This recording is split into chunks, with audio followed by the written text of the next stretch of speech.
Bonjour à tous, bienvenue à notre méditation quotidienne. Quelle joie de se voir jour après jour, de s'entendre et d'être ensemble une sorte de communauté virtuelle. Et on se met autour de la parole de Dieu et on veut apprendre de Dieu.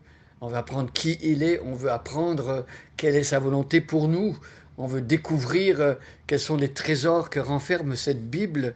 Nous sommes privilégiés d'avoir la Bible traduite dans notre langue et nous voulons justement approfondir cette parole de Dieu. Alors, je ne sais pas à quel moment vous écoutez ces méditations. Certains vont les écouter le matin très tôt avant de partir au travail, d'autres pendant qu'ils sont dans les transports en commun. Certains vont écouter l'après-midi ou le soir. Euh, Peu importe le moment, le temps où vous écoutez cette méditation, ma prière c'est que qu'elle puisse vous faire du bien, qu'elle puisse vous permettre d'approfondir la parole de Dieu.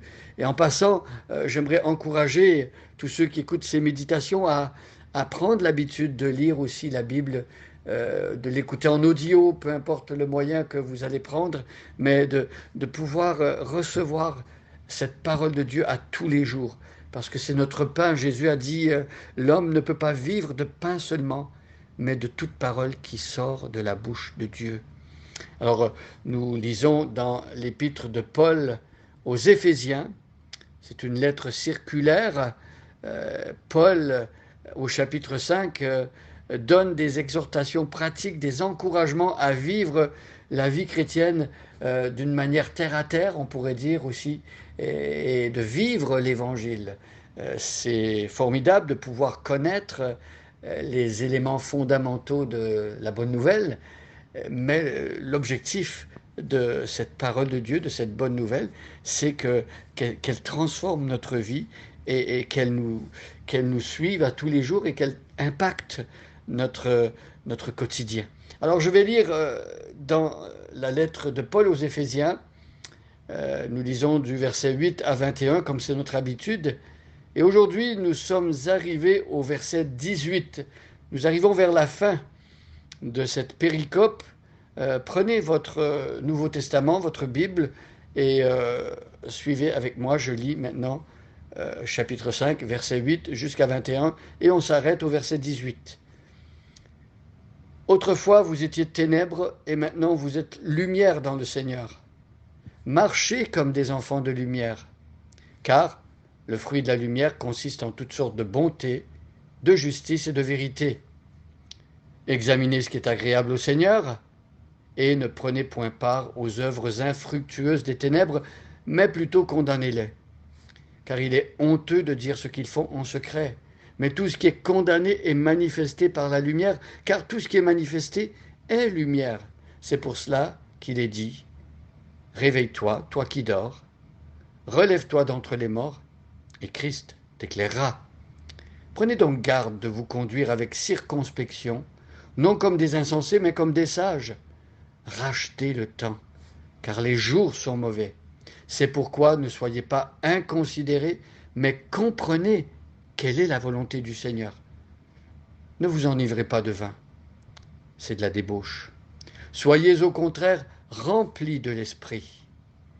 Entretenez-vous par des psaumes, par des hymnes et par des cantiques spirituels, chantant et célébrant de tout votre cœur les louanges du Seigneur.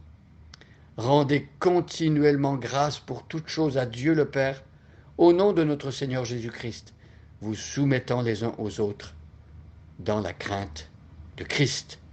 Jusqu'ici notre lecture. Hier, nous avions lu le verset 17 qui nous dit « C'est pourquoi ne soyez pas inconsidérés, mais comprenez quelle est la volonté de Dieu. » Le Seigneur veut que l'on comprenne quelle est sa volonté. Il ne s'agit pas simplement de lire quelque chose sans le comprendre, mais Dieu veut qu'on comprenne sa parole. Et on a besoin de prier, on a besoin parfois de méditer cette parole et parfois de côtoyer des chrétiens plus expérimentés qui pourront nous expliquer tel ou tel passage afin de mieux comprendre la volonté de Dieu, le plan de Dieu pour l'être humain et pour nos vies. Et donc il s'agit de ne pas être inconsidéré. On avait dit, les jours sont mauvais, il est question de racheter le temps, de ne pas gaspiller le temps que Dieu nous donne Et parce que les jours sont mauvais, parce que notre monde va à la dérive, eh bien, c'est important de garder le cap, de connaître la volonté du Seigneur. Alors, au verset 18, en quelque sorte, l'apôtre Paul va nous expliquer un peu quelle est cette volonté du Seigneur. Ne vous enivrez pas de vin. Le Seigneur ne veut pas que nous devenions ivrognes, que nous nous saoulions, que nous abusions d'alcool ou même d'autres substances, que nous devenions addicts, accros à certaines substances qui nous font perdre nos facultés, qui nous empêchent de comprendre justement quelle est la volonté de Dieu. Donc il dit, ne vous enivrez pas de vin. L'apôtre Paul exhorte. C'est intéressant parce que euh, il va mettre l'ivresse, par exemple, l'ivrognerie, en comparaison avec la plénitude du Saint-Esprit. Et, ici, l'apôtre Paul dit que euh, être ivre, c'est une sorte de débauche. C'est une sorte de débauche. C'est un dérèglement moral. Euh, ça nous fait dériver, ça nous empêche de comprendre la volonté de Dieu. Et donc, le contraste, c'est entre l'ivresse et la plénitude du Saint-Esprit.